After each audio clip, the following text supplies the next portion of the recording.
Students good morning, welcome to anti corona civil classes.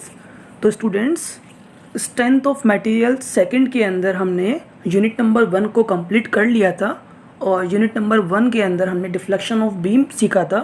Deflection of beam using double integration method, उसको हमने completely analysis किया था various beam के लिए। Second हमने मेथड पढ़ा था उसके अंदर deflection of beam using Macaulay's method, इसके भी हमने वेरियस केस किए थे। थर्ड नंबर पे हमने एरिया मूवमेंट मेथड को जाना था, area movement method for determinate and indeterminate beam. और फोर्थ नंबर पे हमने कॉन्जुगेट बीम का कुछ बेसिक कंसेप्ट जाना था। आज हम स्ट्रेंथ ऑफ मटेरियल सेकंड का सेकंड यूनिट करने जा रहे हैं और उसके अंदर जो सिलेबस हमारा जो रहेगा वो कुछ इस तरह से रहेगा। फर्स्ट ऑफ ऑल हम फाइंड करेंगे analysis of prop cantilever beam. First topic के अंदर हम प्रोप कैंटिलीवर बीम का एनालिसिस करेंगे। सेकेंड टॉपिक हमारा रहेगा एनालिसिस ऑफ इनडिटर्मिनेट स्ट्रक्चर, और इनडिटर्मिनेट स्ट्रक्चर का हम analysis using the area movement method, जो कि हम ऑलरेडी पढ़ चुके हैं, and using conjugate beam method करेंगे।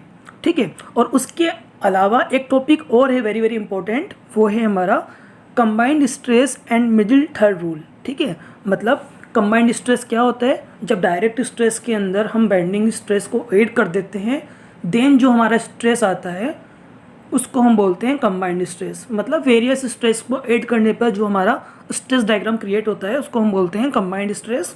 और उसके बाद हम जानेंगे मिडिल थर्ड रूल क्या होता है, मिडिल फोर्थ रूल क्या होता है, और इसी के अंदर कोर ऑफ सेक्शन को भी हम फाइंड आउट करेंगे।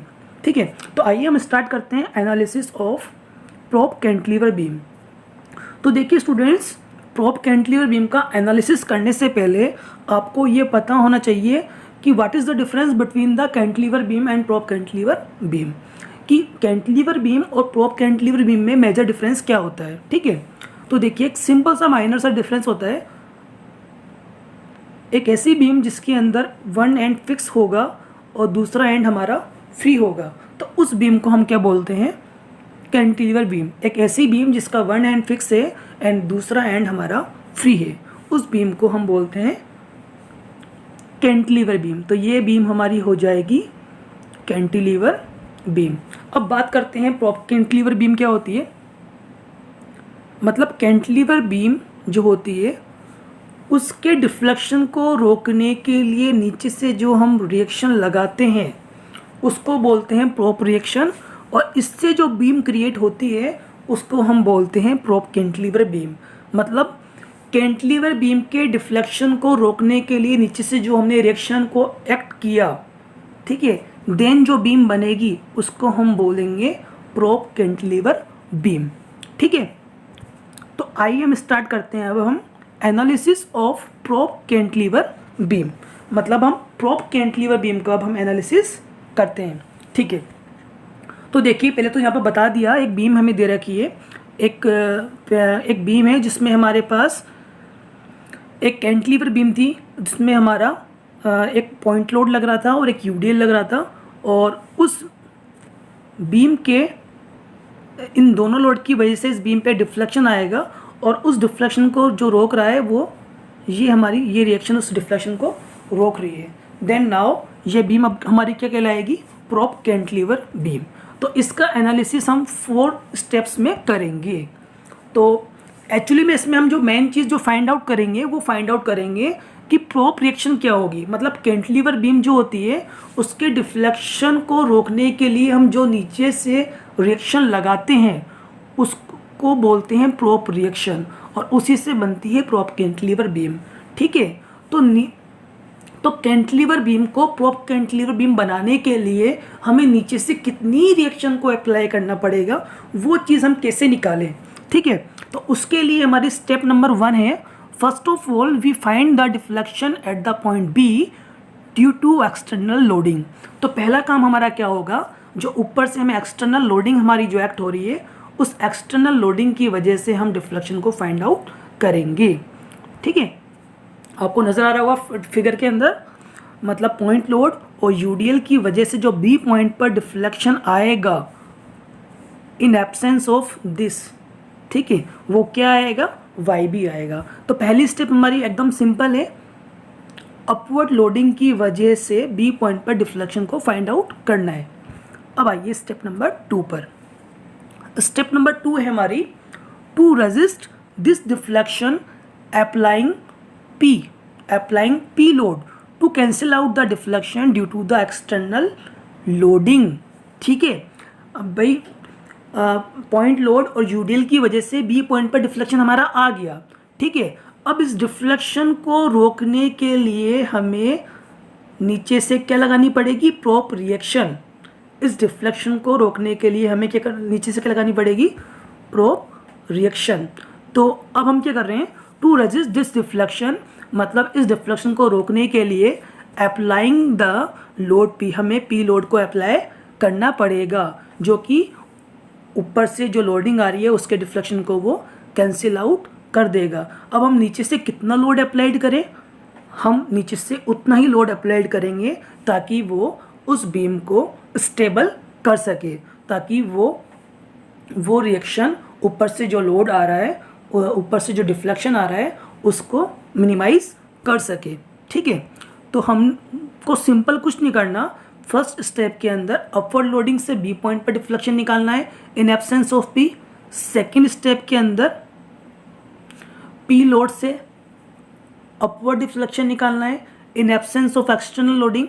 ठीक है, जब दोनों डिफ्लेक्शन हमारे आ जाएंगे, अपवर्ड लोडिंग से बी पॉइंट पर डिफ्लेक्शन आ गया, डाउनवर्ड लोडिंग से भी बी पॉइंट पर डिफ्लेक्शन आ गया, तो दोनों डिफ्लेक्शन जब हम फाइंड आउट कर लेंगे तो स्टेप नंबर 3 के अंदर हम प्रोप रिएक्शन निकालेंगे। अब वो प्रोप रिएक्शन कैसे निकालेंगे, उसके लिए हमें एक कंडीशन को यूज़ करना पड़ेगा। भाई हम ये मान के चल रहे हैं, हम ऊपर वाली लोडिंग को एक सेकेंड, हम ये मान के चल रहे हैं ऊपर वाली लोडिंग की वजह से जो डिफ्लेक्शन आ रहा है बी पॉइंट पर, उसको रोकने के लिए हम नीचे से प्रोप रिएक्शन लगा रहे हैं पी, और वो पी प्रोप रिएक्शन जो होगी वो उसके डिफ्लेक्शन को रजिस्ट करेगी। अगर वो उसके डिफ्लेक्शन को रजिस्ट करेगी तो इसका मतलब क्या हो गया, Y B equal to Y B dash, और y B equal to Y B dash होगा तो उससे हम इजिली वैल्यू ऑफ पी को फाइंड आउट कर लेंगे। ठीक है, तो स्टेप नंबर 3 में हम मान के चल रहे हैं, अगर नीचे वाला लोड ऊपर वाले डिफ्लेक्शन को रजिस्ट कर रहा है तो इसका मतलब क्या हो गया, Y B equal to Y B dash. ठीक है, if prop reaction is rigid, अगर हमारी प्रोप रिएक्शन जो है रिजिड है तो इसका मतलब क्या हुआ, Y B equal to Y B dash, और इससे हम प्रोप रिएक्शन को फाइंड आउट कर लेंगे। ठीक है, एक कंडीशन यहाँ पर एक और आती है, if prop reaction is not rigid, मतलब ऊपर से जो लोड लग रहा था उसको अगर नीचे वाली रिएक्शन स्टेबल नहीं कर पा रही तो इसका मतलब क्या हो गया, वो हमारी बीम जो है प्रोप नहीं होगी। इफ़ प्रोप रिएक्शन जो है रिजिड नहीं होगी, if prop reaction is not rigid then Y B equal to हमारा क्या हो जाएगा, Y B dash plus del. ठीक है, तो आपको समझ आ गया होगा कि आपको प्रोप रिएक्शन कैसे निकालनी है। एक बार फिर मैं आपको समराइज कर देता हूँ, इसमें कुछ भी नहीं करना आपको। सबसे पहले क्या करना है, to find out the downward deflection at the point B due to external loading. पहली स्टेप के अंदर हमें एक्सटर्नल लोडिंग की वजह से बी पॉइंट पर डिफ्लेक्शन फाइंड आउट करना है।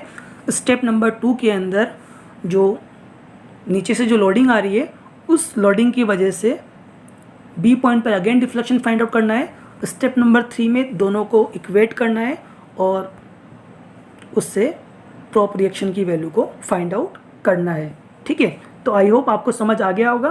तो आइए हम इसके ऊपर एक प्रॉब्लम भी सोल्व करते हैं, और प्रॉब्लम कुछ इस तरह से है हमारी। ए cantilever beam of length L propped at the free end carries a UDL W throughout its length. Calculate the prop reaction. First of all वो क्या कैलकुलेट करवा रहा है, prop reaction. Calculate the prop reaction if the prop is rigid, और second इसने बोला है the prop yield by an amount del under the unit load, and also plot the bending moment and shear force for the first case. आगे ये बोल रहा है कि बेंडिंग मोमेंट और shear फोर्स जो निकालना है हमें वो फर्स्ट केस के लिए निकालना है। फर्स्ट केस कौन सा, जब हमारी बीम क्या होगी, रिजिड होगी। ठीक है, जब हमारी बीम क्या होगी, रिजिड होगी, सिर्फ उसी के लिए ये बेंडिंग मोमेंट और shear फोर्स को फाइंड आउट करवा रहा है। And also derive the general equation of slope and deflection. आगे ये भी बोल रहा है ठीक है, आप slope, bending moment and shear force निकालो, साथ ही साथ आप ये बताओ उस बीम के अंदर स्लोप इक्वेशन क्या बनेगी एंड डिफ्लेक्शन इक्वेशन क्या बनेगी। तो सिंपल सा क्वेश्चन है। क्वेश्चन कुछ इस तरह से है, एक कैंटिलीवर बीम है, उस पर हमारा यूडीएल लगा हुआ है। तो पहले तो हमें ये बताना है इस डिफ्लेक्शन को रोकने के लिए हमें नीचे से कितनी प्रॉप रिएक्शन लगानी पड़ेगी। ठीक है, और अगर हमारी ये प्रॉप रिएक्शन रिजिड है, मतलब अगर ये हमारी प्रॉप रिएक्शन जो है, मतलब ये जो नीचे से हमने ये लोड लगाया है, अगर वो इसके लोड को पूरा का पूरा कैरी कर रही है तो प्रॉप क्या होगी, रिजिड होगी।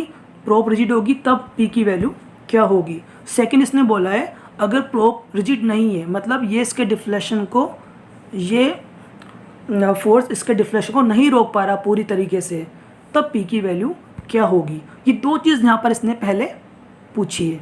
ठीक है, तो पहले हम निकालते हैं अगर हमारी प्रॉप रिजिड है उस केस को हम लेके चलते हैं, और प्रॉप रिएक्शन कैसे निकालते हैं वो भी अब मैंने आपको बताया था, तो उसी तरीके से हम निकालेंगे। तो पहली स्टेप क्या होगी हमारी, फर्स्ट स्टेप होगी हमारी downward deflection of B due to UDL in absence of prop reaction. सबसे पहले हम क्या करेंगे, इस यूडीएल की वजह से बी पॉइंट पर डिफ्लेक्शन को फाइंड आउट करेंगे। तो पहली स्टेप होगी downward the deflection of B due to UDL in absence of P, मतलब पी की एब्सेंस में यूडीएल की वजह से बी पॉइंट पर डिफ्लेक्शन कितना आ रहा है उसको हम फाइंड आउट करेंगे। ठीक है, और यूनिट नंबर 1 में मैंने आपको बताया था एक कैंटिलीवर बीम जो होती है उस पर जब यूडीएल एक्ट होता है तो फ्री एंड पर डिफ्लेक्शन और स्लोप की वैल्यू कितनी होती है वो मैंने आपको बताया था। फिर रिपीट कर रहा हूँ, कैंटिलीवर बीम के लिए जो स्लोप होता है हमारा वो WL3/6EI होता है यूडीएल के केस में, और डिफ्लेक्शन जो होता है वो WL4/8EI होता है।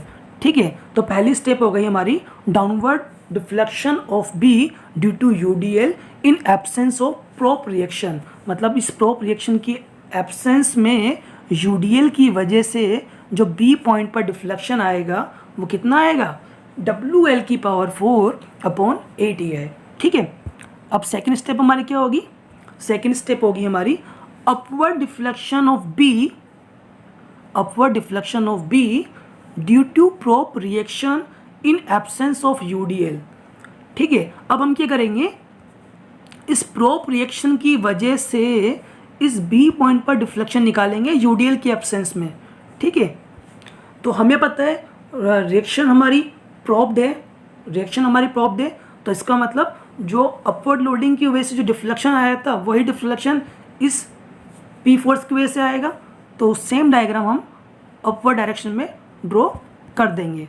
ठीक है, तो हमने एक्सटर्नल लोडिंग की वजह से बी पर डिफ्लेक्शन निकाल दिया और पी लोड की वजह से डिफ्लेक्शन निकाल दिया। और आपको पता है कैंटिलीवर बीम पर जब पी लोड अप्लाइड होता है तो डिफ्लेक्शन की वैल्यू क्या होती है, डिफ्लेक्शन की वैल्यू होती है PL3/3EI। अब मेरे को आप ये बताओ स्लोप की वैल्यू क्या होती है, स्लोप की वैल्यू होती है PL²/2EI। ठीक है, तो हमें यहाँ पर डिफ्लेक्शन की वैल्यू चाहिए थी, तो डिफ्लेक्शन की वैल्यू हमने लिख ली PL3/3EI। ठीक है, अब हम क्या करते हैं, केस नंबर 1 अप्लाई करते हैं। If prop reaction is rigid, इसका मतलब ये हो गया अपवर्ड लोडिंग की वजह से जो बी पॉइंट पर डिफ्लेक्शन आ रहा है वो किसके इक्वल है, डाउनवर्ड लोडिंग का जो डिफ्लेक्शन है बी पॉइंट पर उसके इक्वल है, तभी तो हमारी प्रॉप रिजिड होगी, है ना। हम ये मान के चल रहे हैं कि ऊपर वाली लोडिंग से जो डिफ्लेक्शन आ रहा है उस डिफ्लेक्शन को जो ये पी फोर्स है वो पूरा का पूरा रोक रहा है। ठीक है, मतलब अपवर्ड लोडिंग की वजह से अगर नीचे 10 mm डिफ्लेक्शन आ रहा है तो ये पी लोड जो है ऊपर की तरफ 10 mm डिफ्लेक्शन दे रहा है। ठीक है, तो 10 - 10 क्या हो गया, 0 हो गया। तो हमारी बीम क्या हो गई, रिजिड हो गई। तो वही चीज़ हमने यहाँ पर अप्लाई करी है, since the prop is rigid. अगर हमारी प्रॉप रिजिड है तो it means YB equal to क्या होगा, YB डैश। YB की वैल्यू हमने यहाँ पुटअप कर दी, WL4/8EI, और YB डैश हमने यहाँ पर लिख दिया PL3/3EI। ठीक है, तो इससे हमारे पास P की वैल्यू कितनी आ जाएगी, 3/8 इंटू WL। इसको हम क्या बोलेंगे, प्रॉप रिएक्शन। तो आई होप आपको यहाँ तक समझ आ गया होगा। ठीक है, अब हम क्या करेंगे, आपको बोला था जो आपका केस नंबर 1 है, मतलब जो अगर आपकी प्रोप जो आपकी बीम है अगर ये रिजिड है, प्रोप इज़ रिजिड, तो आपको बोला गया था उसके लिए आप शियर फोर्स और बेंडिंग मोमेंट डायग्राम भी क्रिएट करो। ठीक है, अगर आपकी प्रोप इज़ रिजिड है तो shear force and bending moment diagram भी क्रिएट करो। तो पहले हम निकालते हैं बेंडिंग मोमेंट डायग्राम। क्या निकालते हैं हम? Bending moment diagram. तो स्टेप नंबर 4 में हम निकालते हैं बेंडिंग मोमेंट डायग्राम। एक सेकेंड, हाँ, calculate the bending moment diagram. अब बेंडिंग मोमेंट डायग्राम कैसे निकालेंगे देखिए, एक सेकेंड। बेंडिंग मोमेंट डायग्राम, आपकी ये बीम है और इस पे ये यूडीएल एक्ट हो रहा है और नीचे से हमारा पी फोर्स लग रहा है। तो हम क्या करते हैं, राइट एंड से एक्स डिस्टेंस पर हम कोई सेक्शन ले लेते हैं। राइट एंड से एक्स डिस्टेंस पे मैंने यहाँ पर एक सेक्शन ले लिया और ये फोर्स हो गया हमारा पी। तो right measuring the X from the B at any distance, तो एम एक्स अगर आप इस पर निकालोगे तो क्या हो जाएगा हमारा पी इंटू एक्स, और ऊपर से लोडिंग कितनी आ रही है डब्ल्यू, तो डब्ल्यू इंटू एक्स बाई 2। हमने राइट हैंड साइड से एक सेक्शन एक्स ले लिया और राइट हैंड साइड से हम एम एक्स निकाल रहे हैं, तो हमारा हो जाएगा P into X minus W into x by 2। आप ये लेफ्ट साइड से भी निकाल सकते हो। ठीक है, तो एम एक्स हमारे पास आ गया, M X equal to P into X minus W X square by 2। अगर हमारी एक्स की वैल्यू 0 होगी, ये हमारा ए पॉइंट है और ये हमारा बी पॉइंट है। अगर हमारे पास एक्स की वैल्यू क्या होगी 0, तो हम कहाँ पर आ जाएंगे, इस बी पॉइंट पर। एक्स की वैल्यू 0 होगी तो हम कहाँ जाएंगे, बी पॉइंट पर। तो यहाँ पर बेंडिंग मोमेंट फिर क्या होगा, एम बी होगा। तो एक्स की वैल्यू 0 जैसे आप इस इक्वेशन में पुट करोगे तो एम बी की वैल्यू क्या हो जाएगी, 0। अगर हमें इस x की वैल्यू को L पुट कर दें तो हम कहाँ पर आ जाएंगे, A पर आ जाएंगे। तो x की वैल्यू जो L जैसे ही आप इस इक्वेशन में पुट करोगे तो MA की वैल्यू हमारे पास क्या आ जाएगी, minus W L square upon 8। ठीक है, minus W L square upon 8। ठीक है, एक बार फिर देख लीजिए, एक सेकेंड। ये हमारी बीम थी और इस बीम के अंदर हमने यहाँ पर बेंडिंग मोमेंट निकाला और यहाँ पर हमारे पास बेंडिंग मोमेंट आ गया P into X minus W X square by 2। X की वैल्यू जैसी हमने 0 करी तो बी पॉइंट पर डिफ्लेक्शन, बी पॉइंट पर बेंडिंग मोमेंट आ गया। एक्स की वैल्यू जैसे हमने L रखी तो ए पॉइंट पर बेंडिंग मोमेंट आ गया। ठीक है, तो एक जगह तो 0 आ रहा है, एक जगह नेगेटिव आ रहा है। और हम जानते हैं यूडीएल के लिए बेंडिंग मोमेंट पैराबोला बनता है, तो इसका बेंडिंग मोमेंट कुछ इस तरह से बनेगा। ठीक है, पैराबोला होगा तो कुछ इस तरह से बनेगा। तो कहीं ना कहीं तो वैल्यू 0 होगी। अब वैल्यू 0 कहाँ पर होगी वो भी तो निकालना पड़ेगा ना हमें। तो वैल्यू 0 कहाँ पर होगी, तो हम क्या करते हैं, जो हमारी इक्वेशन है उसको 0 के इक्वल मान लेते हैं। बेंडिंग मोमेंट विल बी 0, किस डिस्टेंस पर 0 होगा, एम एक्स इक्वल टू 0 कर लो। तो जैसे ही हम एम एक्स इक्वल टू 0 करेंगे तो हमारा आ जाएगा एक्स इक्वल टू 3/4L। तो हम बोल सकते हैं x इक्वल टू 3/4L पर बेंडिंग मोमेंट की वैल्यू जो होगी 0 होगी। ठीक है, तो हम बोल सकते हैं x इक्वल टू 3/4L पर बेंडिंग मोमेंट की वैल्यू 0 होगी। अब कहीं ना कहीं तो मैक्सिमम भी तो होगी, तो मैक्सिमम कहाँ पर होगी, तो हम ये जानते हैं जहाँ पर शेयर फोर्स की वैल्यू 0 होती है वहाँ पर बेंडिंग मोमेंट मैक्सिमम होता है। तो बेंडिंग मोमेंट मैक्सिमम निकालने के लिए हमें शेयर फोर्स फाइंड आउट करना पड़ेगा। तो नेक्स्ट स्टेप नंबर 5 के अंदर हम क्या फाइंड आउट करेंगे, शेयर फोर्स। तो शेयर फोर्स हम कैसे फाइंड आउट करेंगे, तो देखिए पहली शेयर फोर्स हम कैसे फाइंड आउट करेंगे। तो शेयर फोर्स फाइंड आउट करने के लिए हमें एक्स सेक्शन पर शेयर फोर्स निकालना पड़ेगा। और एक्स सेक्शन पर शेयर फोर्स आप कैसे निकालोगे, ये हमारा सेक्शन हो गया, इस सेक्शन पर शेयर फोर्स हमारा क्या होगा, ये पी फोर्स हो गया और ये लोडिंग हो गई। तो एक्स सेक्शन पे जब शेयर फोर्स निकालोगे, और हमें पता है शेयर फोर्स के sign conventional right to left upward negative होता है और डाउनवर्ड पॉजिटिव होता है, क्योंकि हम जानते हैं left to right upward positive downward negative. अब लेकिन हम चल रहे हैं राइट टू लेफ्ट, तो राइट टू लेफ्ट क्या हो जाएगा, right to left upward negative और डाउनवर्ड पॉजिटिव। ठीक है, तो हम राइट टू लेफ्ट चल रहे हैं तो अपवर्ड नेगेटिव, डाउनवर्ड पॉजिटिव। तो एस एफ एक्स जब हम निकालेंगे तो हमारा हो जाएगा पी की वैल्यू कितनी थी हमारे पास 3/8 इंटू डब्ल्यू एल, तो हम लिख देंगे S F X equal to minus 3/8 into W L. Upward negative हो गया और डाउनवर्ड क्या हो जाएगा पॉजिटिव, तो हमारा हो जाएगा प्लस डब्ल्यू इंटू एक्स। तो एक्स सेक्शन पे पहले हमने शेयर फोर्स निकाल दिया minus 3/8 into W L plus W x. ठीक है, अब शेयर फोर्स की वैल्यू कहाँ पर कितनी होगी ये भी हमें फाइंड आउट करना पड़ेगा। शेयर फोर्स की वैल्यू हमारे पास कहाँ पर कितनी होगी ये भी हमें फाइंड आउट करना पड़ेगा। तो x इक्वल टू 0 आप जैसे ही करोगे तो हम कहाँ आ जाएंगे b पॉइंट पर आ जाएंगे। x इक्वल टू 0 का मतलब हो गया इस इक्वेशन के अंदर x की वैल्यू 0 पुट कर दो। तो जैसे ही हम x की वैल्यू 0 पुट करेंगे तो हमारा आ जाएगा SFB, और SFB की हमारी वैल्यू कितनी आ जाएगी 3/8 इंटू डब्ल्यू एल। ठीक है, तो हमने क्या करा है यहाँ पर, एक बार फिर मैं बना देता हूँ छोटा सा। इस एक्स सेक्शन पे पहले हमने शेयर फोर्स निकाल लिया, ठीक है, और x इक्वल टू 0 किया तो हम b पॉइंट पर आ गए और b पॉइंट पर हमारा शेयर फोर्स हो गया माइनस 3/8 इंटू डब्ल्यू एल, है ना। और जैसे ही आप x इक्वल टू को l करोगे, x इक्वल टू l करोगे तो आप कहाँ आ जाओगे a पर आ जाओगे।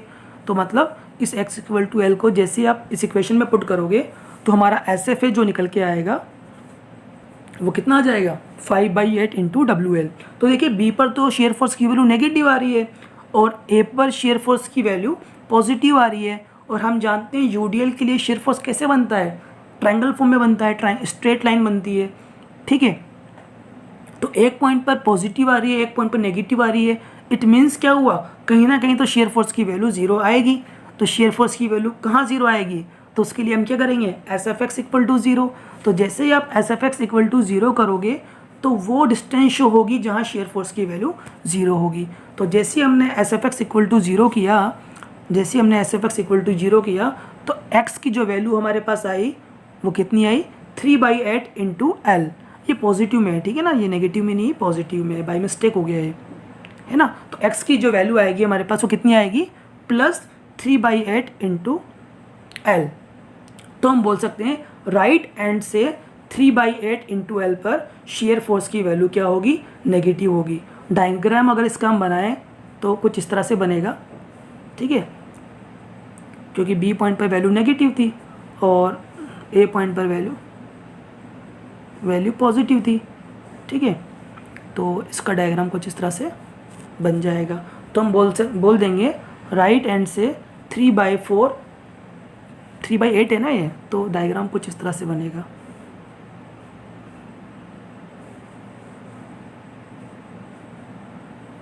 इस तरह से बनेगा, ठीक है, क्योंकि ये हो जाएगा हमारा 3/8। तो हम बोल देंगे राइट एंड से 3/8 इंटू डब्ल्यू एल पर शेयर फोर्स की वैल्यू क्या होगी 0 होगी, और जहाँ शेयर फोर्स 0 होता है वहाँ बेंडिंग मोमेंट क्या होता है, मैक्सिमम होता है। तो जो हमारी x की जो वैल्यू आई है ना 3/8 इंटू एल, ये पॉजिटिव में है, ठीक है ना, पॉजिटिव में है। तो इस वैल्यू को जैसे आप बेंडिंग मोमेंट वाली इक्वेशन में पुट करोगे तो आपके पास मैक्सिमम बेंडिंग मोमेंट आ जाएगा, और मैक्सिमम बेंडिंग मोमेंट कितना आ जाएगा 9/128 WL²। ठीक है, तो जहाँ शेयर फोर्स 0 होगा वहाँ बेंडिंग मोमेंट की वैल्यू मैक्सिमम होगी। ठीक है, तो हमने क्या करा, सबसे पहले हमने प्रोपरेक्शन निकाल ली, फिर हमने बेंडिंग मोमेंट निकाल लिया, फिर हमने शेयर फोर्स डायग्राम को क्रिएट कर दिया। ठीक है, चलो शेयर फोर्स डायग्राम को क्रिएट करने के बाद अब हम निकालेंगे, उसने आगे ये भी बोला था केस नंबर 1 के लिए ही आप slope equation and deflection equation को भी फाइंड आउट करो। ठीक है, तो स्लोप इक्वेशन और डिफ्लेक्शन इक्वेशन के लिए हम यूज़ करते हैं जनरली DI मेथड, ठीक है, या मैकुलेज मेथड जो भी है। तो हम जानते हैं उसका कंसेप्ट क्या होता है, EI d2y/dx² equal to -mx। ठीक है, तो उसके लिए हमें mx निकालना होता है। तो ये हमारी बीम है, इस पर UDL लगा हुआ है, यहाँ पर प्रॉप रिएक्शन है। अगर आप x सेक्शन पर mx निकालोगे तो क्या होगा, वो हो जाएगा हमारा P into X minus W into x/2। तो वही चीज़ हमने यहाँ पर मेंशन कर रखी है, देखो P into X minus W into x/2 because हम राइट से चल रहे हैं इसलिए इसको हमने पॉजिटिव कंसीडर किया है। ठीक है, एम एक्स इक्वल टू हमने यहाँ पर लिया है E I D two Y upon D x square equal to plus m x, क्योंकि हम राइट साइड से चल रहे हैं। और प्रीवियस केस में जो हम लेते थे वो लेते थे E I D two Y upon D x square equal to minus M X, because हम वहाँ पर लेफ्ट साइड से चलते थे। तो ये अपने अपने साइन कन्वेंशनल है। ठीक है, तो इसमें आपको कंफ्यूज नहीं होना। तो स्लोप एंड डिफ्लेक्शन निकालने के लिए पहले तो हमने एम एक्स निकाल दिया उस सेक्शन पर जहाँ हमने शेयर फोर्स और बेंडिंग मोमेंट निकाला था, उसी सेक्शन पर हमने यहाँ पर एम एक्स को निकाल लिया और इसको हमने इस इक्वेशन में पुट आउट कर दिया। और स्लोप एंड डिफ्लेक्शन निकालने के लिए इसका हमें इंटीग्रेशन करना पड़ेगा। तो इसका हमने एक बार इंटीग्रेशन किया तो हमारे पास आ गया E I D Y by D X equal to 3/8 W X square by 2 and minus W X cube upon 6 plus C1। ठीक है, एंड फिर अगेन इसका हम इंटीग्रेशन कर देंगे तो हो जाएगा हमारा 3/8 W X cube upon 6 minus W X की power 4 upon 24 plus C1x plus C2। ठीक है, ठीक है, यहाँ पर L की वैल्यू भी आएगी। ठीक है, बाई मिस्टेक रह गई थी। चलो, तो हम स्लोप और डिफ्लेक्शन इक्वेशन हमने निकाल ली और हमें ये भी बताना पड़ेगा, लेकिन यहाँ पर क्या हो रहा है C1 C2 मतलब इसको अननोन्स को हमें पहले फाइंड आउट करना पड़ेगा। इसने यहाँ पर ये नहीं बोला कि वैल्यू कितनी होगी स्लोप एंड डिफ्लेक्शन की, क्वेश्चन में सिर्फ इतना सा बोला था कि स्लोप इक्वेशन क्या होगी, डिफ्लेक्शन इक्वेशन क्या होगी। ठीक है, तो स्लोप इक्वेशन और डिफ्लेक्शन इक्वेशन हमने इस equation number 1 and equation number 2 में फाइंड आउट कर तो ली, बट यहाँ पर अननोन्स जो हैं C1 और C2 इसको हम फाइंड आउट करेंगे यूजिंग द बाउंड्री कंडीशन। तो बाउंड्री कंडीशन हम लगा देते हैं और आपको पता है बाउंड्री कंडीशन कहाँ लगती है, जहाँ वैल्यू 0 होती है। अगर हम बीम की हमारी बात करें, जो हमारी बीम थी वो बीम इस तरह से थी और ये प्रोप थी, तो अगर हम बात करें तो यहाँ पर भी डिफ्लेक्शन की वैल्यू 0 होगी, यहाँ पर भी डिफ्लेक्शन की वैल्यू 0 होगी, है ना, क्योंकि जहाँ रिएक्शन अवेलेबल होती है वहाँ डिफ्लेक्शन क्या होता है, 0 होता है। तो यहाँ भी डिफ्लेक्शन की वैल्यू 0 होगी, यहाँ भी डिफ्लेक्शन की वैल्यू 0 होगी और यहाँ स्लोप की वैल्यू 0 होगी। तो हमारे पास 3 कंडीशन अवेलेबल है और इन कंडीशन का हम यूज़ करके C1 और C2 को फाइंड आउट कर लेंगे। तो यहाँ पर मैं 2 कंडीशन को अप्लाई कर रहा हूँ, एक तो ये थीटा इक्वल टू 0 ले रहा हूँ, एक डेल इक्वल टू 0 ले रहा हूँ। थीटा इक्वल टू 0 कब होगा, जब हम x को L पुट करेंगे, और डेल इक्वल टू 0 कब होगा, जब हम x को 0 पुट करेंगे। ठीक है, तो देखिए पहले हमने क्या करा, at x equal to L पर dy बाई डी एक्स हमारा क्या हो जाएगा, मतलब x की वैल्यू को जब आप L लोगे, x की वैल्यू को जब आप क्या लोगे, L लोगे, तो dy बाई डी एक्स हमारा क्या हो जाएगा, 0 हो जाएगा। तो इट मीन्स क्या हो गया हमारे पास, ये जो हमारी स्लोप वाली इक्वेशन है इसमें dy बाई डी एक्स की जगह हम 0 रख देंगे और x की जगह हम L पुट कर देंगे। तो उससे क्या होगा, हमारे पास C1 की वैल्यू आ जाएगी। और दूसरी कंडीशन में अप्लाई कर दी, x इक्वल टू 0 पर y इक्वल टू 0, इससे हमारा C2 क्या हो गया, 0 हो गया। और C1 और C2 को हम इक्वेशन नंबर 1 और इक्वेशन नंबर 2 में पुट कर देंगे तो हमारे पास क्या आ जाएगा, स्लोप इक्वेशन आ जाएगी और डिफ्लेक्शन इक्वेशन हो जाएगी। ठीक है, तो हम अगेन क्वेश्चन पे चलते हैं। तो देखो क्वेश्चन में हमें बोला था प्रोपरेक्शन निकालो, तो स्टार्टिंग की 3 स्टेप्स के अंदर हमने प्रोपरेक्शन निकाल दी। अपवर्ड एक्सटर्नल लोडिंग की वजह से बी पॉइंट पर डिफ्लेक्शन निकाला स्टेप नंबर 1 में, फिर पी लोडिंग की वजह से बी पॉइंट पर डिफ्लेक्शन निकाला स्टेप नंबर 2 के अंदर। स्टेप नंबर 3 में हमने ये माना हमारी प्रोप इज रिजिड है, तो Y B equal to Y B dash लिया, उससे हमने प्रोपरेक्शन की वैल्यू को फाइंड आउट कर ली। स्टेप नंबर 4 के अंदर उसी कंडीशन के लिए हमने शेयर फोर्स डायग्राम बनाया, उसी कंडीशन के लिए हमने बेंडिंग मोमेंट डायग्राम बनाया, उसी कंडीशन के लिए हमने स्लोप एंड डिफ्लेक्शन इक्वेशन को फाइंड आउट किया। अब हम बात करते हैं बी केस की। बी केस में बोला if the prop yield by an amount del, मतलब हमारी प्रोप रिएक्शन जो है वो सिंक कर रही है। ठीक है, अगर ये हमारी जो पी जो रिएक्शन है वो इस अपवर्ड लोडिंग को रजिस्ट नहीं कर रही, हल्का सा इसमें सिंकिंग हो रहा है, तब पी की वैल्यू क्या होगी। अगर ये कम्प्लीटली इसको रजिस्ट नहीं कर रही, इसमें थोड़ा सिंकिंग हो रहा है, तो फिर प्रोप रिएक्शन क्या होगी। तो लास्ट स्टेप के अंदर हम ये चीज़ फाइंड आउट करेंगे। तो देखिए स्टेप नंबर 7 के अंदर हम ये चीज़ फाइंड आउट करेंगे। Since the prop is not rigid, मतलब अपवर्ड लोडिंग की वजह से जो अपवर्ड लोडिंग है उसको पी जो रिएक्शन है वो पूरी तरीके से रजिस्ट नहीं कर पा रही, उसको रिजिड नहीं बना पा रही, थोड़ा सिंकिंग हो रहा है, तो तब प्रोप रिएक्शन क्या होगी। ठीक है, तो हम मान के चल रहे हैं वाई बी जो है वाई बी डैश के इक्वल नहीं है, बट इसके अंदर अगर हम कुछ डेल अमाउंट ऐड कर दें तब वाई बी हमारा वाई बी डैश के इक्वल हो जाएगा।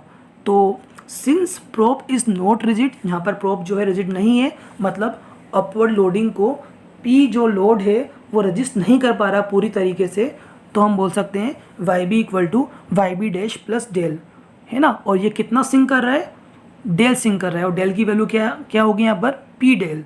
ठीक है, तो वाई बी की वैल्यू आपको पता ही है, डब्ल्यू एल की पावर 4/8 है, वाई बी डैश भी निकाल चुके, पी एल क्यूब अपॉन 3 है, और सिंकिंग अमाउंट हमने यहाँ पर मान लिया पी डेल।